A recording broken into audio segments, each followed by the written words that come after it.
ওয়াহিদুর রহমান আপনি আমাদের ইউটিউব চ্যানেলে প্রশ্ন করেছেন, উত্তরাধিকার সম্পত্তি বন্টনের সময়সীমা জানতে চাই। অনেকে এটাকে খুব একটা গুরুত্ব দেন না, বন্টন করবে করবে বলে গড়িমসি করে সময় পার করে দেন এবং এতিমের হক ভোগ করতে থাকেন। এই সমস্যাটা আমাদের সমাজে ব্যাপক, আশা করি বিষয়ে কথা বলবেন। ভাই ওয়াহিদুর রহমান, বাবা মা কিংবা ভাই বোন কিংবা স্ত্রী স্বামী যে কোনো ব্যক্তির মৃত্যুর পর তার ওয়ারিসদের কর্তব্য হলো দ্রুততার সাথে মৃত ব্যক্তির কোনো ওসিয়ত থাকলে সেটিকে কার্যকর করা, তার দাফন কাফনের ব্যবস্থা করা এবং তার পরপরই তার উত্তরাধিকার সম্পদ বন্টনের উদ্যোগ নেওয়া।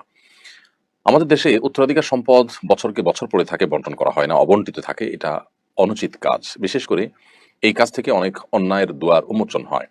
কারণ বছরকে বছর যখন সেটি বন্টন হয় না, তখন যাদের গায়ের জোর বেশি থাকে তারা সেগুলোকে দখল করার সুযোগ পায়। যারা দুর্বল তারা আস্তে আস্তে তাদের যে অধিকার সেটি থেকে তারা বঞ্চিত হয়ে যান। তাদের অধিকার থেকে একসময় তাদেরকে পরিপূর্ণ বঞ্চিত করে দেওয়া হয়। এবং বিশেষ করে মৃত ব্যক্তির ওয়ারিসদের মধ্যে কেউ যদি ইয়েতিম থাকে, তাহলে সেক্ষেত্রে ইয়েতিমদের সম্পদ ভক্ষণের যে ভয়াবহতা, কোরআনে যেটাকে নিজের পেটে আগুন প্রবেশ করার সাথে তুলনা করা হয়েছে, সেই অপরাধটি নানাভাবে সংগঠন হয়ে থাকে।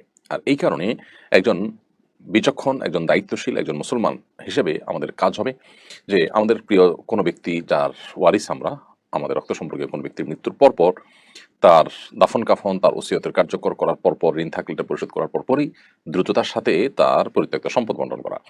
মৃত্যুর পর দ্রুততার সাথে যদি পরিত্যক্ত সম্পদ বন্টন করা হয়, তাহলে সেক্ষেত্রে সমাজের এক শ্রেণীর মানুষ বলেন যে লোকটা মরে সারলো না, এখনই তার সম্পদ ভাগাভাগিতে লেগে গেছে তার আত্মীয় স্বজনরা।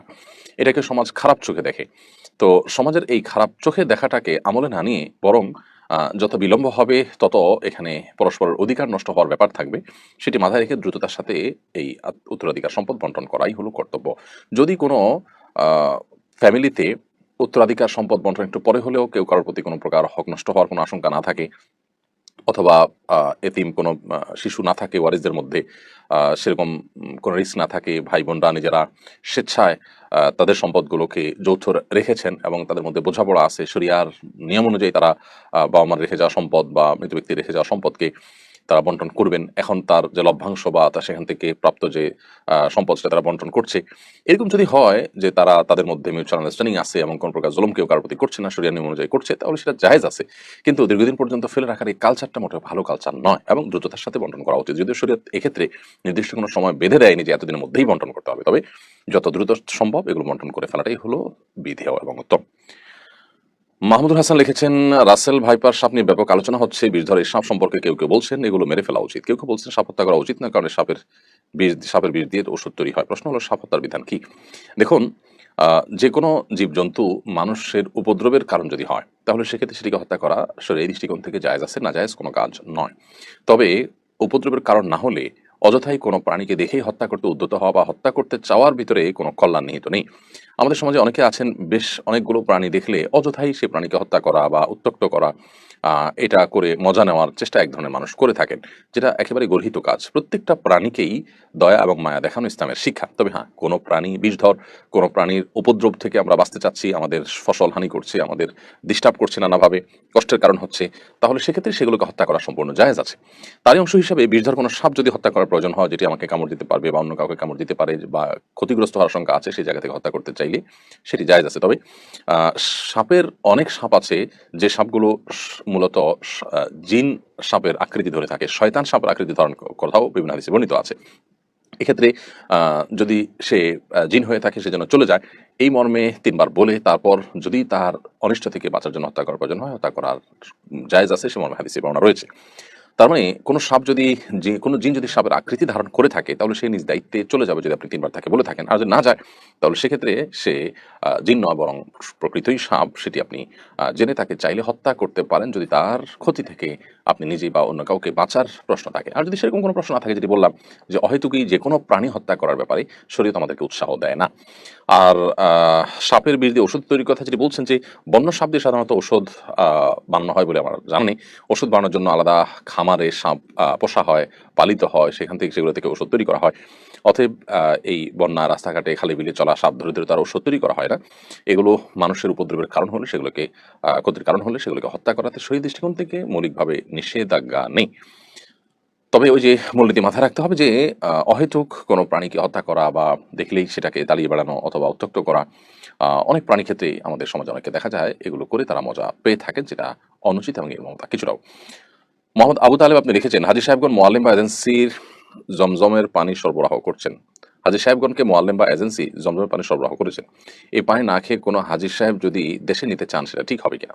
সম্পূর্ণ ঠিক আছে। কোনো মোয়াল্লিমকে কোনো হাজী সাহেবকে তার মোয়াল্লিম, সৌদি কর্তৃপক্ষ অথবা এজেন্সির তরফ থেকে ছোট, ছোট জমজলে পানি দেওয়া হলো পান করার জন্য। দেওয়ার পরে এটার মালিক তিনি। তিনি তার পানি এটা না খেয়ে যদি রেখে দেন, দেশে নিয়ে আসতে চান, তিনি অন্য পানি খান, সেটা একান্ত তার ব্যাপার। সেটা জায়েজ আছে।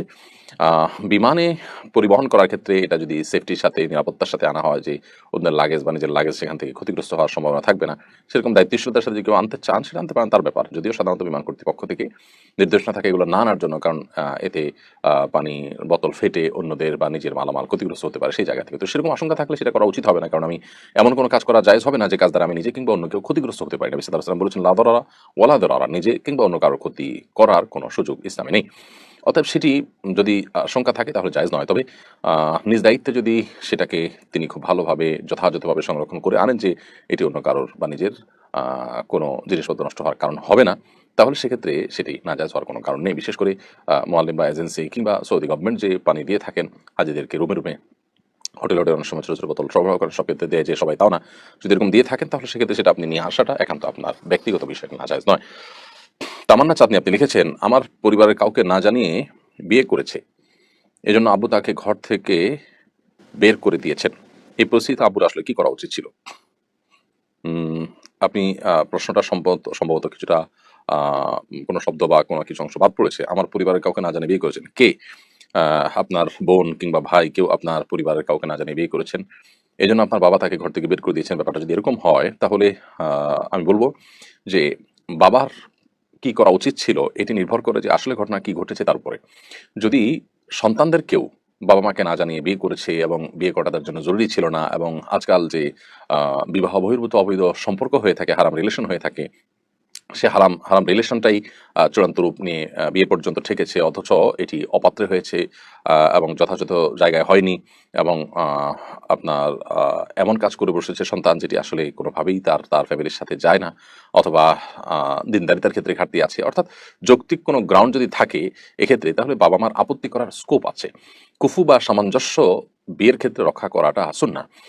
যদি কুফু বা সামঞ্জস্য এটি রক্ষা না করা হয় তাহলে সেক্ষেত্রে অভিভাবকদের সেখানে আপত্তি তোলার শরীয়ী দৃষ্টিকোণ থেকে সুযোগ এবং অধিকার রয়েছে। সেই জায়গা থেকে বাবা কিন্তু আপত্তি তুলতে পারেন সন্তানের বিয়ের ক্ষেত্রে, এরকম বিয়ের ক্ষেত্রে।